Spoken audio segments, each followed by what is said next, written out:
चिंतन सानिध्य लेखक पंडित श्रीराम शर्मा आचार्य।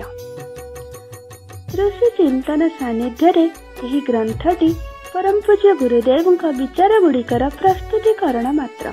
महापुरुष किपरि कौनसी विशेष समय सद्विचार माध्यम जन समूह को एक विशिष्ट लक्ष्य दिगरे मोड़ी देइथांती ताहार परिचय यही छोट छोट विचार सारूपी संदेश मिली थाए।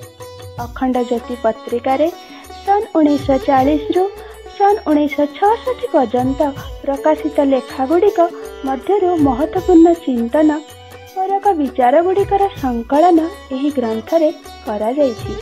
आत्मविज्ञान रु आरंभ करी व्यवहारिक आध्यात्मर प्रत्येक क्षेत्र को स्पर्श करुवा बहुमूल्य विचार गुड़िक यही ग्रंथ रे प्रस्तुत करा जायछि।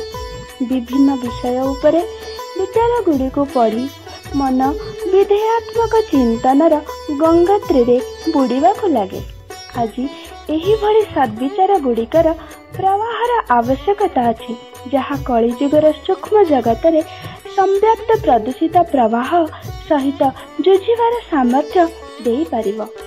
एही संकलन रे एही प्रयास करा जायछि। जुग ऋषिंक प्रखर एवं चमत्कारी लेखनी उद्धृत एही चिंतन जेपरि लोकमानंक पर्यंत पहुंची पारिबो सेहीपरि आम मानंकर प्रयास हेबा उचित। एथि निमंते एही ग्रंथर अधिक प्रचार प्रसार करिवार आवश्यकता रहिछि। पूज्य गुरुदेव लिखिछन्ति हजार हजार बड़ ग्रंथ पढ़िबा अपेक्षा एहीपरि एक सूत्र पढ़िबा उत्तम जेउथिरु तत्व ज्ञानर प्राप्ति।